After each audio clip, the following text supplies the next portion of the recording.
24/7, I'm Juliette Goodrich. Wall Street clocks out and we clock in. We are monitoring several live events happening right now. First, we head to Vatican City, where preparations are underway for the funeral of Pope Francis.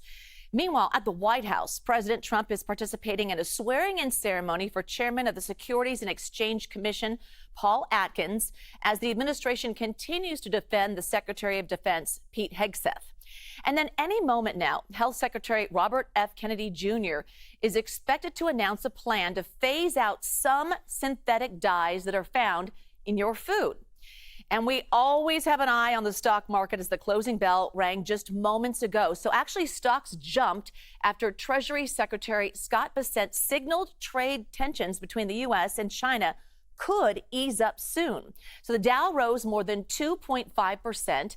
We take a look at our interactive stock market heat map. This is brought to you by FinViz. It's showing the top 500 stocks.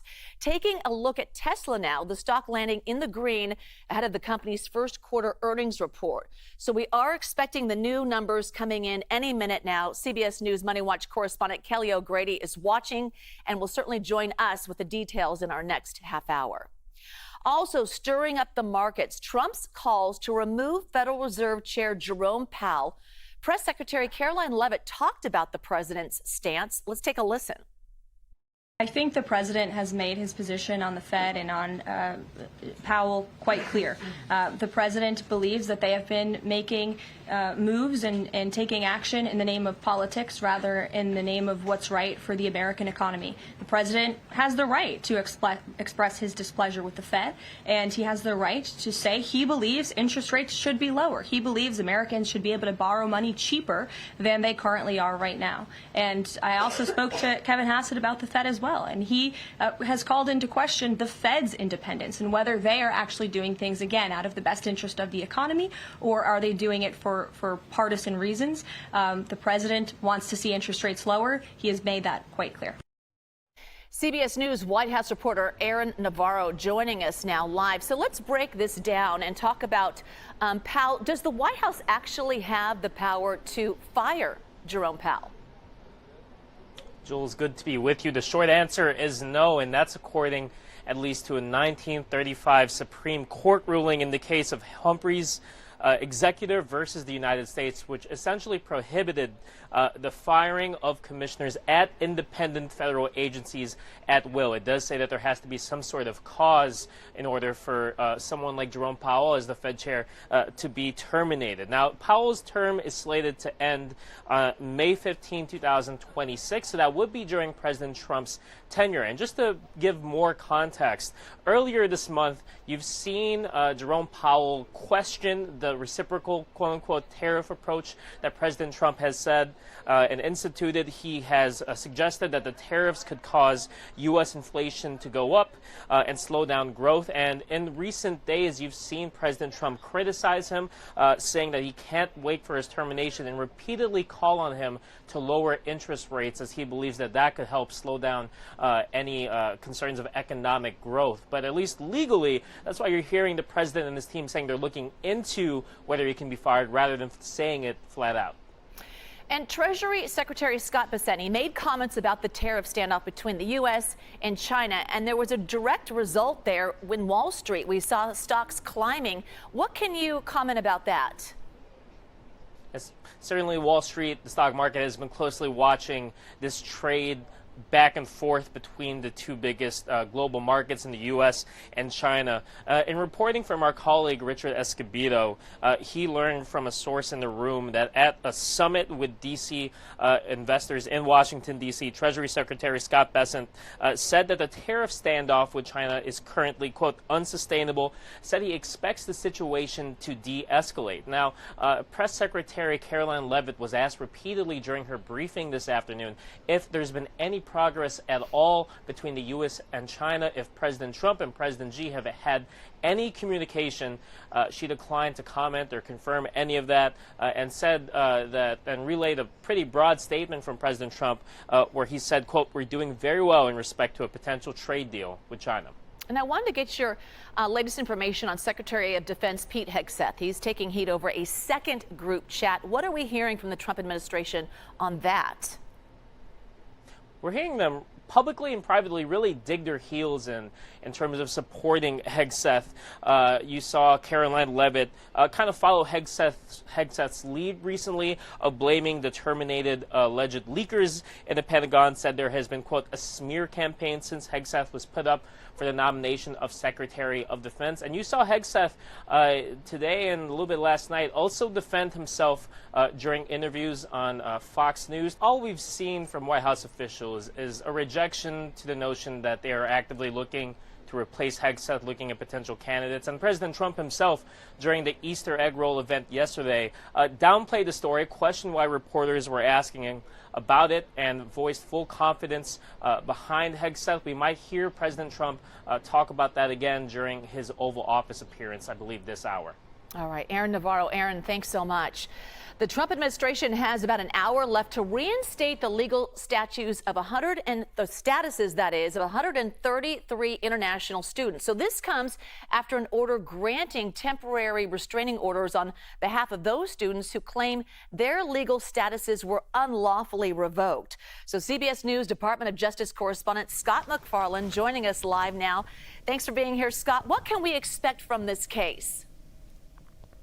This is the first milepost in this case, but there could be some more to come. This federal judge in Georgia has ordered by the end of the business day today for the Trump administration to restore the visas, the permissions to about 130 or so of the students that are impacted. But there's another hearing coming on Thursday, and it's going to have a longer term outlook. What is the future of this effort by the Trump administration to pull back visas, to deport students who were here with the permission of the U.S. government at one point? And you could just sense this is a frontline case with outsized impact following it. There's 133 students impacted here, but there could be many hundreds more that have an impact based on wherever the judge goes on Thursday at the next hearing in Georgia. And Scott, if we talk about Kilmar Abrego Garcia and his latest status, I know that some Democrats are actually calling for daily proof and status reports that he's alive and he's healthy and that sort of thing. What is the actual efforts to facilitate his return back? Yeah, the federal judge in this case, because it's so distinctive, and in part because it's such a high-profile case, has ordered daily updates be submitted to the court by the Trump administration about its efforts to get Abrego Garcia back from the Salvadoran prison to the United States per her order. The Trump administration says it's powerless to do this because Abrego Garcia is in Salvadoran custody, not in Trump administration custody. But the daily updates they've been submitting by court order aren't telling us a whole lot. At one point, they said he is healthy and in good condition. But at one point, they also said he was in that notorious terror prison in El Salvador. Turns out he was not, despite what the Trump administration was saying. He actually was being kept and is still being kept, at last report, at a different detention facility nearby. So some of the Trump critics and some of those Democrats who have tried to visit Abrego Garcia at the Salvadoran detention center say they'd like better updates on how he's doing and how the government is doing trying to bring him back. All right, let's talk about arguments wrapping up in a lawsuit banning nearly all transgender troops from military service. What is next in that particular case? Pretty strong reaction from an appeals court judge today as there was arguments made that the Trump administration has not demonstrated in evidence how transgender military members are impacting the readiness and lethality of the U.S. branches of the military, that there's not enough proof or evidence shown. That's a problem they're going to have to overcome, the Trump administration will, if they want to resume issuing this ban. But I'll also note this. There are some Democratic members of Congress, including Illinois Senator Tammy Duckworth, a military veteran herself, asking the Trump administration to show some proof that there haven't been transgender military members who have been discriminated against or taken out of service despite the court orders. This clearly is a fight that will continue both in the courts and politically at the same time. Scott McFarland. Scott, thank you. All right, we are taking a live look out at St. Peter's Square in Vatican City. You can see St. Peter's Basilica, where Pope Francis's funeral will be held Saturday. The Pope died yesterday morning after a stroke led to a coma and eventually heart failure. Right now, the Pope is lying in state in the chapel of the Santa Marta residence where he lived. He's being guarded by the Vatican's Swiss guards tomorrow, and a procession will bring him from his home to St. Peter's Basilica. CBS News foreign correspondent Chris Livesay is live in Rome for us right now. Chris, thanks for joining us. Can you talk about some of the details on the funeral plans for Pope Francis?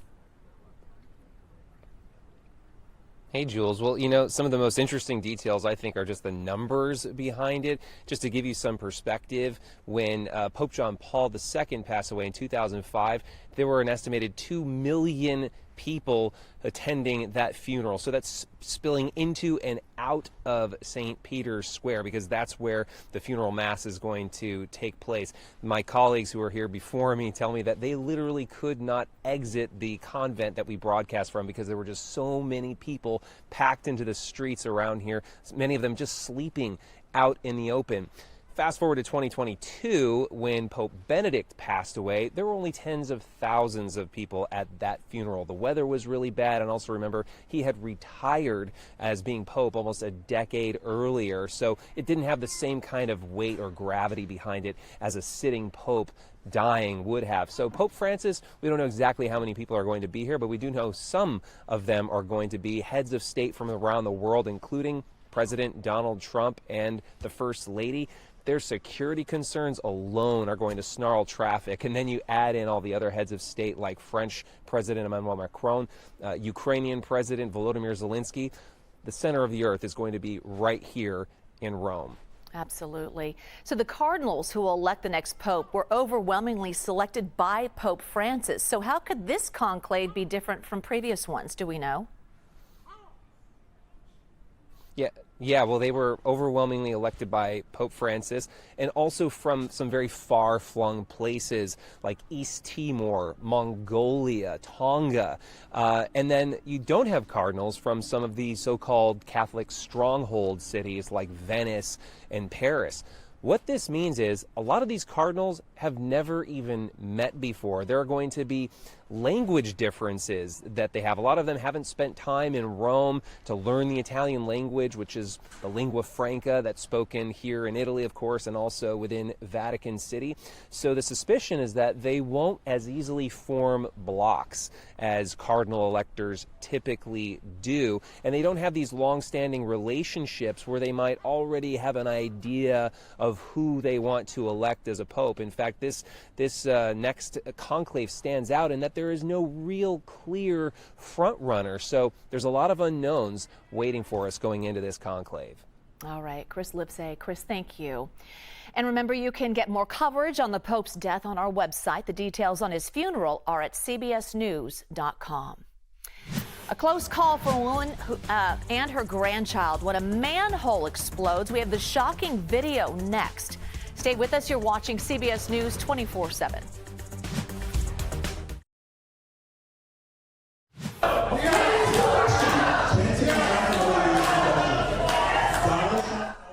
That was the scene inside a town hall hosted by Florida Republican Congressman Byron Donalds, and you can hear audience members there booing the three-term congressman over his support for DOJ, immigration, and gun control. At least 2 people were removed from the event. This marks the latest town hall to be dominated by protests against the Trump administration. Our map now takes us to Massachusetts, where opening statements started in the second murder trial of Karen Reed. She's the woman accused of hitting her police officer boyfriend with her SUV and leaving him to die in the snow. CBS News Boston's Christina Rex has the details. Opening statements today for Karen Reed's retrial showed just how different this trial will be than the first. Now, both sides spent their opening statements focusing on how Boston police officer John O'Keefe died. Prosecutors focused on what they say is hard data. New information found inside Karen Reed's black box of her car that they say shows that she went in reverse over 70 feet, clipped O'Keefe with her car, sending him flying back. They also say the temperature of his cell phone throughout the course of the night proves he was lying in the lawn from the moment he was hit. The defense, on the other hand, said several times, quote, there was no collision, saying instead the evidence will show that the car never hit the victim.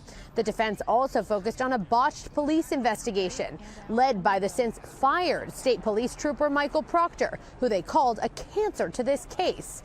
Now, a reminder, the jury for this trial consists of 18 people total, 9 men and 9 women. At the end of trial, only 12 of those 18 will deliberate, and the rest will be considered alternates. Right after opening statements, testimony began with the paramedics, who were the first responders at the scene early that morning. Back to you. To Phoenix, Arizona now, where jury deliberations are underway in the Lorie Valow Daybell's trial. She is the mom already convicted of killing her children in Idaho over her extreme religious beliefs. But in her latest trial, she is charged with conspiring with her brother to kill her 4th husband in 2019. Jury deliberations started yesterday after closing arguments wrapped up. CBS News reporter Andres Gutierrez is outside the courthouse. Well, both sides ended up presenting 2 very different sides of what happened inside that day in July of 2019 inside Lorie Valow Daybell's house. The prosecutor Trina Case, spent almost 2 hours walking the jury through why they believe Charles Valow was shot, not in self-defense, but was executed so Lorie could cash in on his $1 million life insurance policy and end up eventually marrying her then boyfriend, Chad Daybell. The prosecutor ended up walking the jury through text messages that Lorie sent just days after the killing, messages about getting rid of Charles and also about the evil spirits that possessed him that eventually ended up changing the beneficiary of his life insurance policy. Lorie Valow took about 20 minutes to present her closing arguments, and she said that this was a family tragedy and that the police on that day ended up treating this as a self-defense incident and ended up accusing the state of trying to, quote, retrofit a crime that does not exist. The judge, during the course of her 20 minutes speaking, had to interject with sustaining several objections that the prosecutor brought up because Lorie was trying to bring up some evidence that had not even been introduced in the trial, and she tried to make that, explain that to the jury, and the judge had to remind the jury that they could only consider what they heard during the 2 weeks of testimony. The Diocese of Buffalo has agreed to pay $150 million to settle more than 800 sexual abuse claims. So this comes after years of efforts to reach an agreement of compensation for abuse victims. Around 600 of the cases involved clerics. The claims were a large factor in the diocese's decision to close and merge with churches across Western New York. The diocese filed for bankruptcy in 2020. It's seen a declining number of priests and parishioners in recent years. 5 members of Congress, along with the ACLU, are meeting with those detained by ICE over involvement with the pro-Palestine movement. Mahmoud Khalil was accused of being a Hamas sympathizer after participating in protests at Columbia University last year. Tufts student Ramesa Ozturk is accused of being a Hamas sympathizer for an op-ed she co-wrote regarding the conflict in Gaza. Both are being held in ICE detention facilities in Louisiana. Immigration authorities denied Khalil's request to be temporarily released from detention for the birth of his son. His wife, Noor Abdallah, gave birth Monday in New York. And she released a statement saying, in part, "This was a purposeful decision by ICE to make me, Mahmoud, and our son suffer. Mahmoud remains unjustly detained in an ICE detention center over 1,000 miles away from his firstborn child. My son and I should not be navigating his first days on earth without Mahmoud." Days after a mass shooting at Florida State University, the state Senate appears likely to block a law that would lower the gun purchasing age. The House already approved the measure. It would also allow people under 21 to buy rifles and other long guns. Last week, a mass shooting at FSU killed 2 people and injured 6 others. Police say the suspected gunman is the 20-year-old stepson of a sheriff's deputy.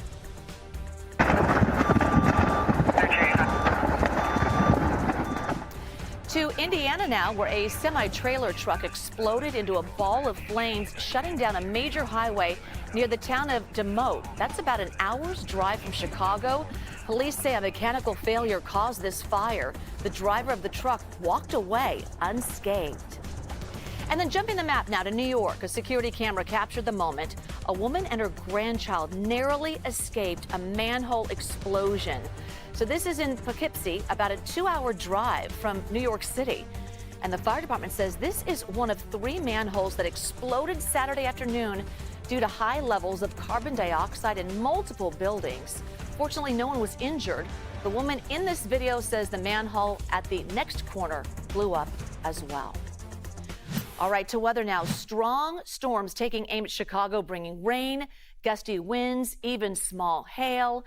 Zoe Mintz is in our studio now to tell us all about everything that's happening and more, and maybe when they'll get a break. Yeah, I mean, not anytime soon, as we're going to be looking at days of severe weather on the way. But Chicago actually not seeing the highest potential for severe weather. It's down near Texas in the central part of the United States. But the reason that there's severe weather, the reason that I have all these colors on the ground right now, is because severe weather is only brought to us by warm temperatures. So right now it's honestly really lovely out there. From the east coast of the United States, Boston, New York in the 70s, 80s down across the southern part of the United States, and even sitting in the 70s, 80s, and 90s down into the desert Southwest. But this area of heat that you see building, ridging across the central U.S., this is what we're most concerned about. Places like Dallas, San Antonio that are going to be dealing with the potential for strong to severe thunderstorms that are going to develop as they make their way over the Rocky Mountains. And again, these strong thunderstorms just below my feet that you can see here spanning from Texas and then making their way all the way up to the Great Lakes.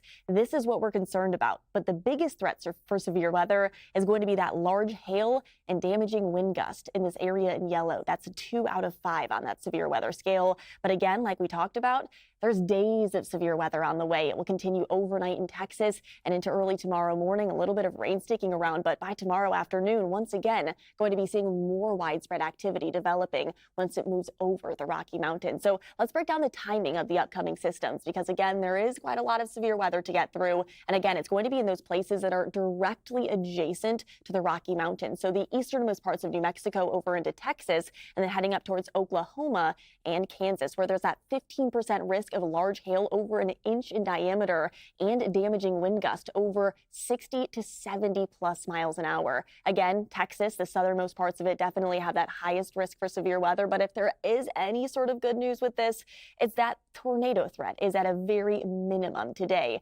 Tomorrow, though, that severe weather threat is only going to increase as well. Again, today's severe weather will continue overnight tonight, bringing a lot of rain across the Gulf Coast states. But again, more severe weather developing over Texas, Oklahoma, Kansas, and then dissipating into the overnight hours, and then another day of severe weather developing again. So if you live in Texas, Oklahoma, Kansas, keep your eyes on those storms, keep your eyes on the radar, and stay weather aware. You're going to need to keep your eyes on these very severe storms likely over the next several days. Back to you. Zoe, thank you.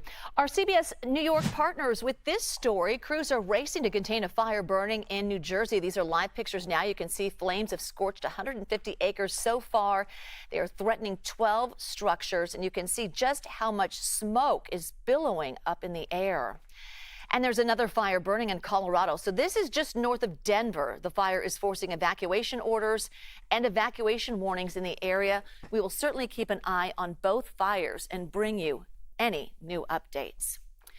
Robert F. Kennedy Jr. announces a plan to phase out dyes in the nation's food supply. We'll take a look at the health concerns next. You're watching CBS News 24/7.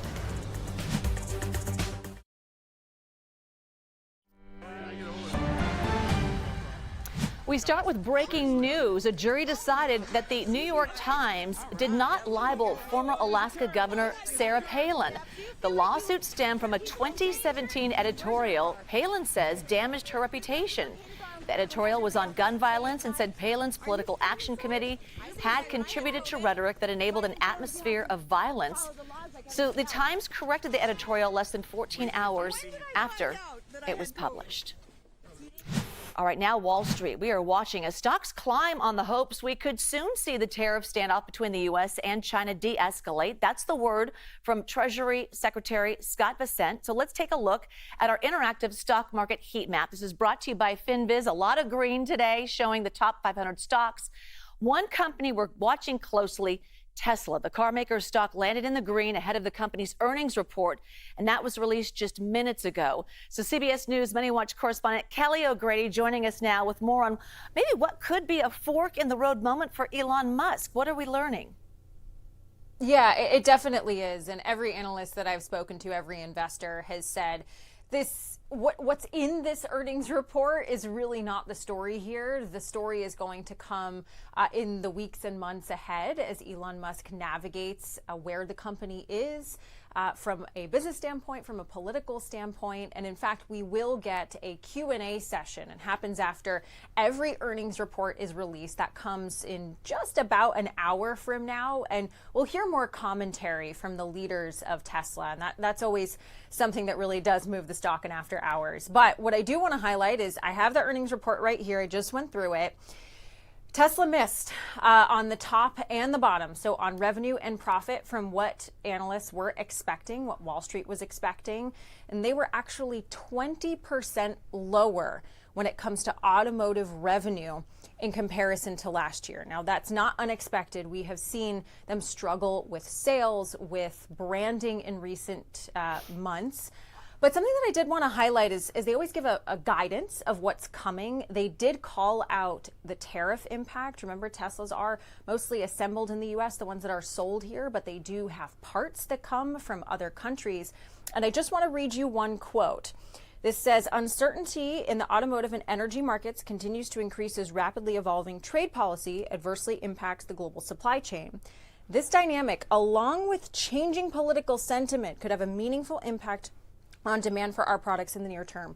And I wanted to read that out because I did think it was interesting, Jules, that even just this press release before that Q&A comes did highlight that changing political sentiment. And that's really been at the heart of some of Tesla's troubles. And so it will be very interesting to hear what the leaders of the company say on that call in just an hour. Yeah, we'll be listening in. Okay, Kelly, thank you. Also shaking up the markets this week, President Trump's calls to remove Federal Reserve Chair Jerome Powell. Trump's comments are certainly sparking conversations about the Federal Reserve's independence, not just here, but also in the United States, and among global finance leaders. So the IMF chief economist, he talked about the importance of central bank independence. So let's listen to that. What is really important here is to make sure that central banks are able to do what is needed to anchor inflation expectations. And what that requires that everyone understands and trusts that they will respond, they will look at the development on the price and inflation front, they will look at the developments on activity, employment, output. That credibility of central banks is absolutely essential, and central bank independence is a key component for that credibility.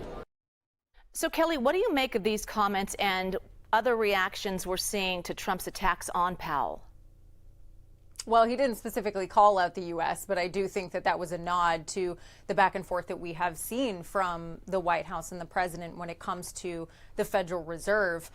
He mentioned credibility, and that is important because the Federal Reserve utilizes interest rates to, and really any central bank, it's the Federal Reserve in the U.S., to deal with inflation, to deal with the labor market and ensure that there's full employment. And there needs to be trust in them that they are independent so that they will act in regards to what they see in the data, not because there is some influence or someone telling them to do something. And that's where you've seen a lot of the turmoil in the markets the last couple of days, because there have been some investors saying, well, we thought that maybe this was just noise, but perhaps there may be a push from the president to shake things up there. Haven't seen anything further than that, but I do think that comment from the IMF was a nod to what has been happening these past few days. All right, Kelly, let's talk gold. It surged to a record high. What is that all about? It's a flight to safety, Jules. So gold, something tangible, it has always been considered, the investment equivalent of putting it under your mattress, if you will, that it's tangible. You know where that investment stands. And what's interesting is we have seen stocks sell off in the U.S. We have seen bonds sell off, the dollar sell off. Traditionally, the dollar and the bond market are safe places to put your money. And the fact that we have seen all three sell off and that there has been a record high when it comes to gold. It shows that investors do not find, at least at this moment, U.S. assets as safe as they used to, whether that be the economy, whether that be the fight that we just talked about of whether the central bank and that independence is maintained. There are a lot of questions and uncertainty, trade policy as well, and that's why you are seeing investors put money into gold, because it has traditionally been a safe haven when it comes to investment. The gold indicator. All right, Kelly, thank you so much. The Education Department says that starting May 5th, it will begin collecting payments for student loans that are in default. So according to the department, more than 5 million borrowers are in default, and 4 million more could be in the same position in just a few months. So for those who are behind on their payments, that could mean wage garnishment or money withheld from tax refunds or Social Security benefits. On CBS Mornings, CBS News business analyst Jill Schlesinger says those borrowers need to pay attention. All of the people in default, we are now seeing reporting to credit agencies. We haven't seen that before. Wow. So we now know that credit scores are dropping for these borrowers by somewhere around 130 points. The department says less than 40% of borrowers are current on their student loan payments. And starting May 7th, Americans will need a real ID to pass through airport security or enter a federal government building. So people have been waiting in long lines at the DMV just to get one. But CBS News data finds most states are not yet fully compliant. So let's take a look at this map. CBS News found from April 7th to the 18th, at least 16 states are less than 50% compliant with the law. One of the states with the lowest rate happens to be New Jersey, with just 17% of its state-issued IDs are real IDs. So for more information on where your state stands, head to cbsnews.com. The Supreme Court takes up LGBTQ-themed books in schools. We'll take a look at both sides of the debate next.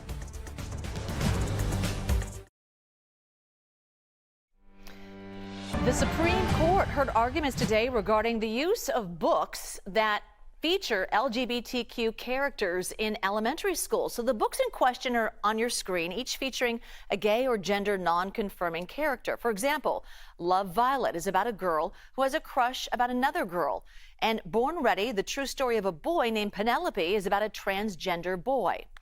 Parents in Montgomery County, Maryland, cite religious reasons for wanting to pull their kids from classes that use the books. They argue that public schools can't force kids to participate in instruction that violates their faith.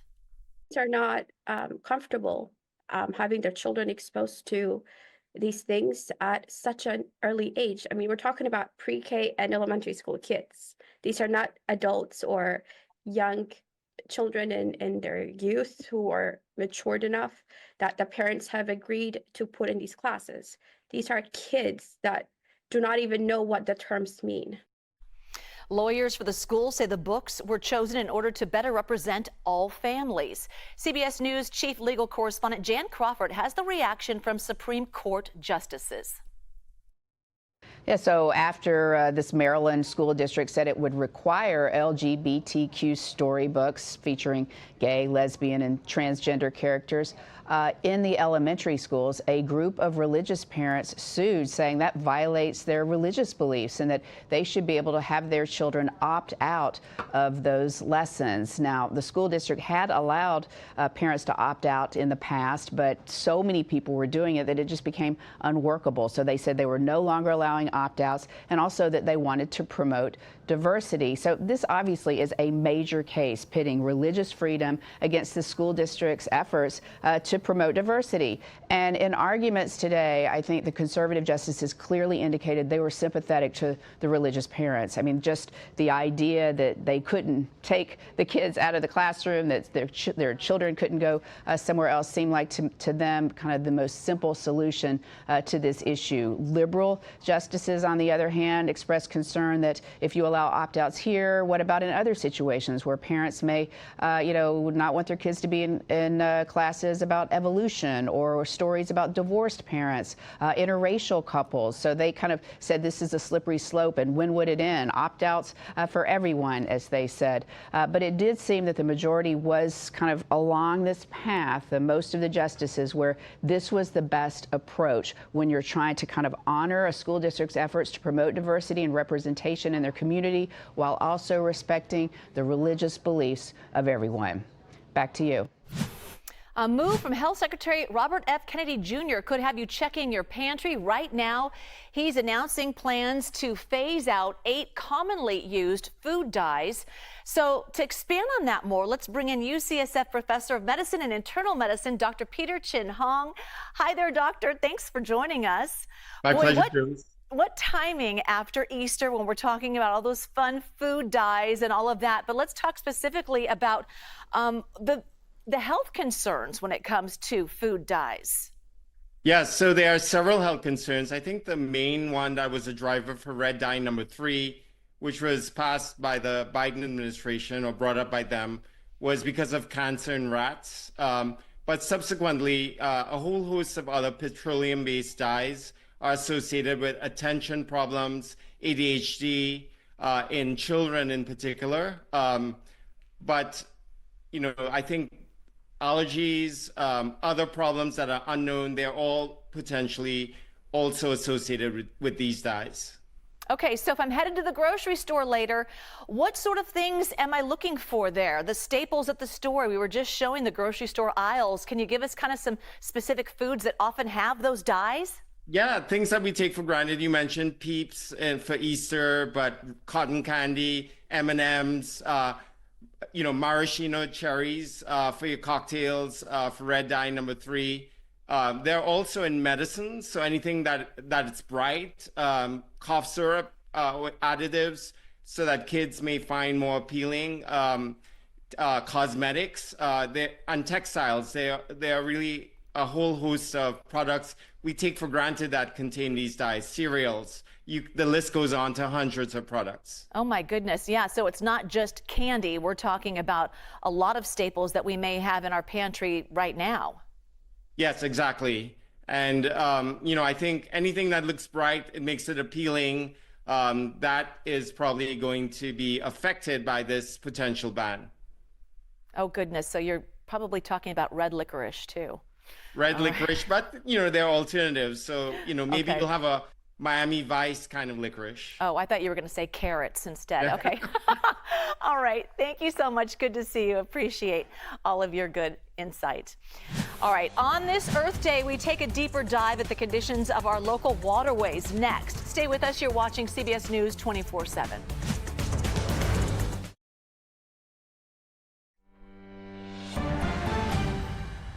During the October 7th attack on Israel, children were among the victims, murdered, injured, and orphaned. The young people are at the center of a new documentary premiering tomorrow on Paramount+. CBS News' Naomi Ruckham has a preview. The Israeli-Hamas war has been catastrophic for both Israel and the Palestinians. One of the most painful parts of this war is the lasting impact on all the children. The new MTV documentary talks to the Israeli children who survived the October 7th Hamas terrorist attack. Of the estimated 1,200 Israelis murdered, 37 were children. More than 35 were kidnapped to Gaza. When they took you, did you have any idea where you were going? Nearly 100 children lost at least one parent. I know there's also a splash of blood over there. What does it make you feel seeing this? I hate seeing this. But it's like I'm trying to use it to process. Social media activist Montana Tucker spoke with young survivors, sharing their story in the documentary The Children of October 7th. Were you thinking at all about your father, where he was? I was. I actually texted him and I asked him if he was okay, but he didn't answer. With nearly 14 million followers, Tucker's work has impact, and she's hoping viewers will approach the film without bias. Put everything else you've heard out the window and just hear directly from these children. of what happened to them on that day and what has continued to happen to them for a year and a half. That includes what happened to Yael Idan. Me and my sister, we were under my bed. They were like, open the door, we will shoot. And we didn't open the door. I saw her falling to the ground and starting to bleed from her neck. After killing her sister, Hamas took her father. Kidnaps her father and tells her, don't worry, we'll bring him back. Don't worry, we'll bring him back. He was murdered in captivity. The rawness of their stories shows how remarkably brave, determined, and resilient children are. Naomi Ruckham, CBS News. The Children of October 7th premieres on Paramount Plus tomorrow. The crew at the International Space Station is unloading a new discovery. A SpaceX Dragon capsule docked at the station this morning, bringing in nearly 7,000 pounds of supplies. The delivery includes food and other essentials for the crew, along with the tools to carry out science experiments. And get this, the crew will get a chance to tinker with free floating robots. They will also experiment with air quality monitoring systems that could protect crew members on future missions to the moon and even Mars. Dragon will remain docked for about a month before making the 28-hour journey back to Earth with a final splashdown in California. So let's bring up our TikTok tube. Today, we celebrate Earth Day by taking a closer look at how climate change is threatening the way of life for dozens of river communities across the country. So here is CBS News national environmental correspondent David Schechter. What are we seeing? We don't know what the discharge is. What we can see is discharge due to its coloration. It's not just clear water. And the other thing is smell. Yeah, it does not smell good. No. So that's untreated sewer water. Jerome is telling us what's in it comes from a combined sewer overflow system. In these older cities, wastewater from buildings and stormwater from rain run through the same pipe on the way to the treatment facility. When there's too much rain, what's in the pipe, sewage included, overflows into local rivers and streams. Now we have heavier downpours from climate change that older sewer systems were never designed to handle. I find it a little incomprehensible to think that this is this beautiful creek bed here, and right there is a concrete tube with sewage flowing out of it and right into the creek. There are over 7,000 combined sewer overflow outfall locations nationwide. Our CBS News data team found lower income minority communities are twice as likely to have sewage dumping into a river or creek. So we find that condition not only manifests in water quality, but it manifests in air quality. We see a lot of derogatory conditions in neighborhoods amongst people who don't have the political influence to fight back. We really can't accept this on a basic human level as being normal. And I think we should do everything we can to try to remediate it so that people can enjoy and appreciate the built and natural environments where they live, work, and play. Our social team has so much great content like this on our TikTok and Instagram pages, so please follow us at the handle CBS News. America Decides with Major Garrett is next. Former Washington Governor Jay Inslee will join to talk about Earth Day and Trump administration climate rollbacks. That and much more next. You're watching CBS News 24/7.